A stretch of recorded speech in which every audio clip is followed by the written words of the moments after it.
Guys channel subscribe करें नई video देखने के लिए। सच में कहूं तो एक कॉलेज के लिए वो जगह बहुत ही ज्यादा सुनसान थी। घने जंगल से घिरा हुआ, जिसमें हर तरह के मांसाहारी जंगली जानवर बसते हैं। कॉलेज के अंदर ही कितनी बार हमें तेंदुए, हिरण, चीता दिख जाते थे। हमें एक तरह से उनकी आदत सी भी हो गई थी। शायद इसलिए हम लोग 7 बजे के बाद कैंपस में कम ही निकलते थे, खासकर कि अंधेरे में। आए दिन लोगों के मारे जाने या फिर लोगों पर जानवरों के हमले के किस्से सुनने को मिलते थे। इन सब के बावजूद कॉलेज में या फिर बाहर मस्ती करने से कोई भी नहीं चूका था।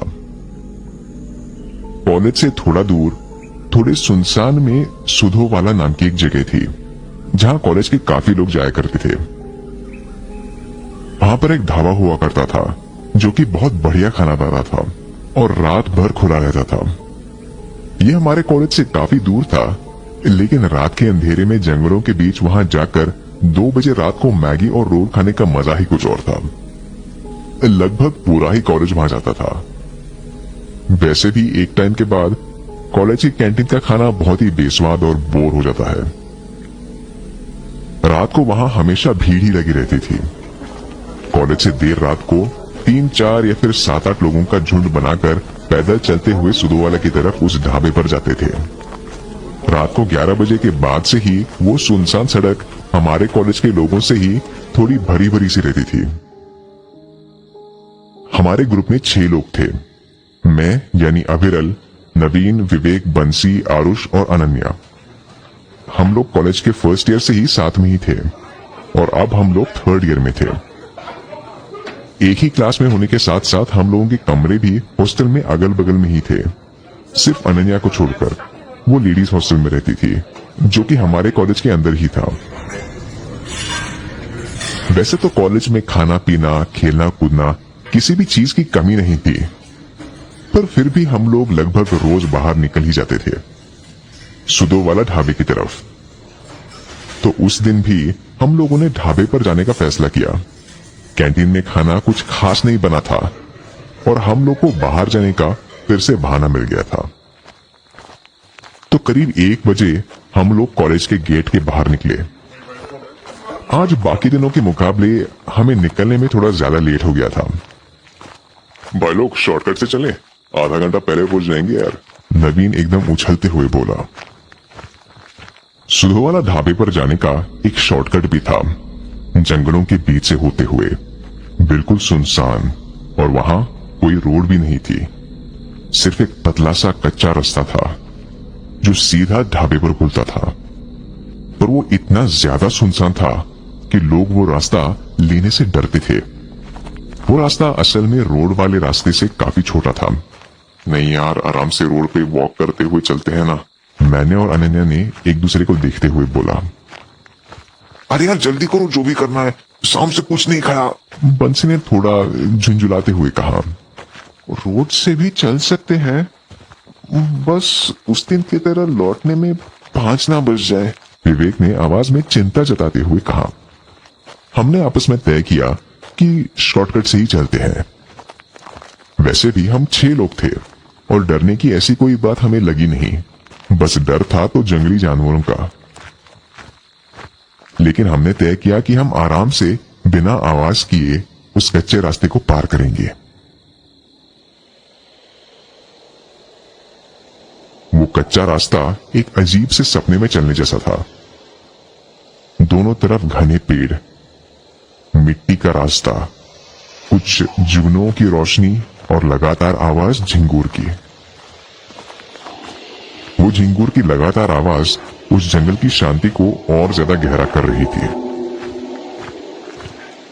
डरते डरते हम लोग बिना ज्यादा आवाज किए 6 किलोमीटर चलकर उस ढाबे तक पहुंचे।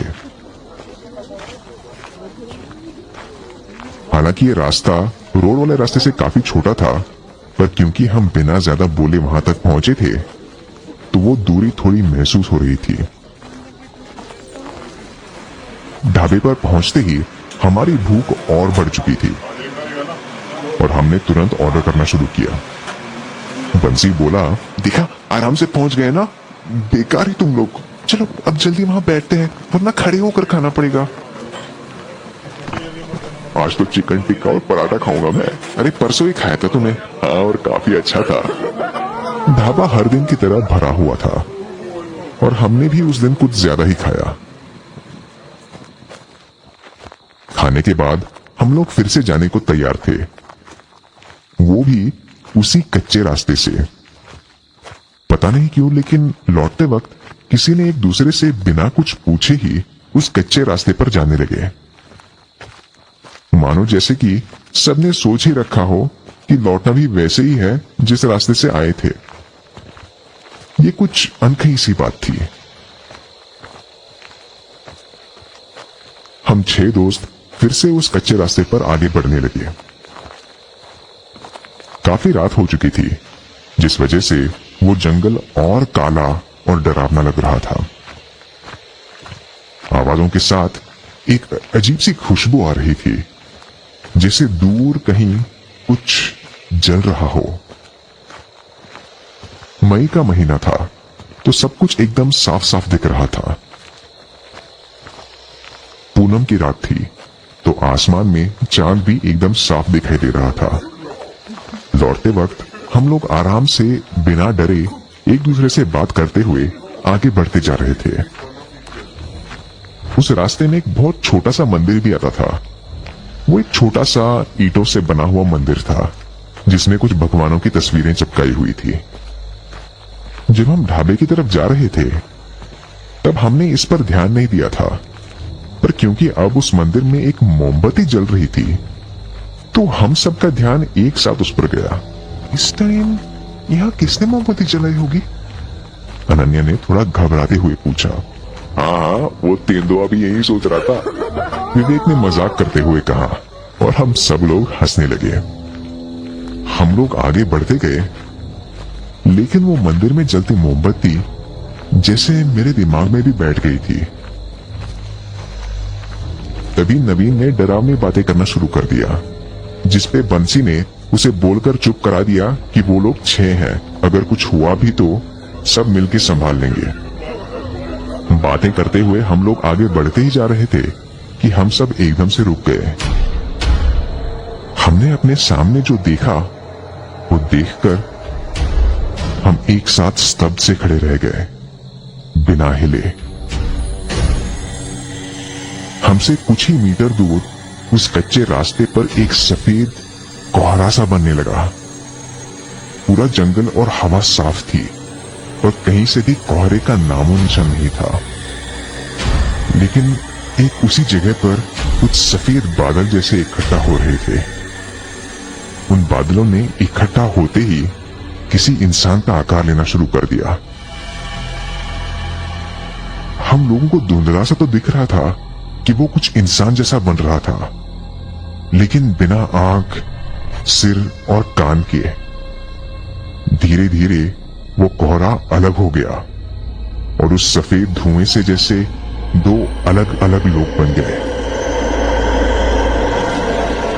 उन दोनों ने अपने हाथ की 2 उंगलियां उठाकर हमें दिखाई।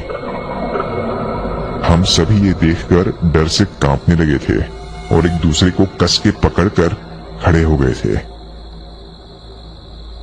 वो धुएं से बनी हुई चीज फिर एक तरह से पूरी हो चुकी थी और उसे देखकर हमारी आंखें बड़ी हो गई। उन दोनों चीजों का सिर कटा हुआ था, बस धड़ था। सिर की जगह से लगातार खून टपक रहा था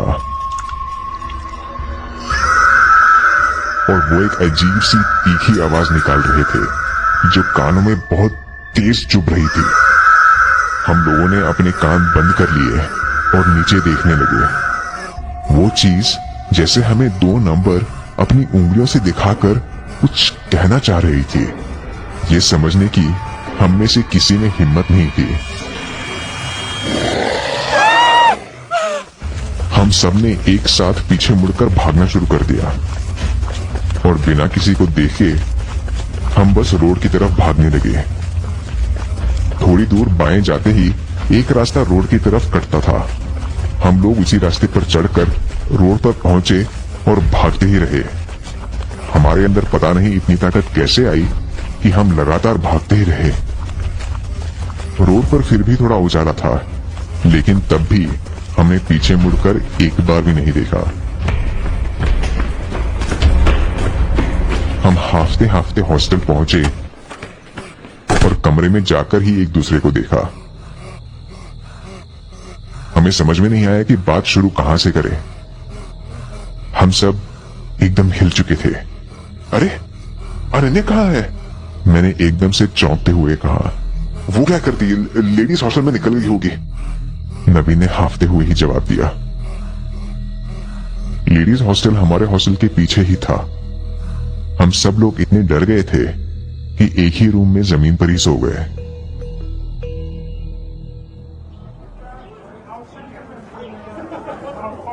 अगले दिन क्लास में पहुंचे तो अनन्या क्लास में भी नहीं थी। हमें लगा डर और थकान की वजह से वो अपने हॉस्टल में ही आराम कर रही होगी। उसे कॉल भी किया पर उसने फोन नहीं उठाया। क्लास में तभी अचानक एक शोर सा हुआ और सब लोग बाहर की तरफ भागने लगे। हम लोग भी सबके साथ बाहर की ओर गए। बास्केटबॉल कोर्ट पर एक भीड़ सी लगी हुई थी और कॉलेज के सिक्योरिटी वाले डंडे से जोर जोर से जमीन पर मार रहे थे और हवा में गोली चला रहे थे। ये कोई नई बात नहीं थी हमारे लिए। कॉलेज में जंगली जानवरों के अक्सर आ जाने पर यह सब होता ही था, लेकिन जैसे ही हम भीड़ को चीरते हुए अंदर घुसे तो जो हमने देखा उसे देखकर हमारी एक साथ चीख निकल गई। एक तेंदुआ अनन्या के कटे हुए सिर को नोच रहा था और उसकी गर्दन से बहते खून को चाट रहा था। मैं एकदम ठंडा हो चुका था और ये देखकर जमीन पर गिर गया। हम लोग दौड़ते हुए तो आ गए थे वापस, पर क्या अनन्या वहीं छूट गई थी? क्या हुआ ये हमें आज तक पता नहीं चल पाया। मैंने अपनी उस दिन कच्चे रास्ते वाली बात कुछ सीनियर्स को बताई तो उन्होंने बताया कि ये तो बहुत पहले से 2 से 4 बजे के बीच होता है, उस शॉर्टकट वाले रास्ते पर।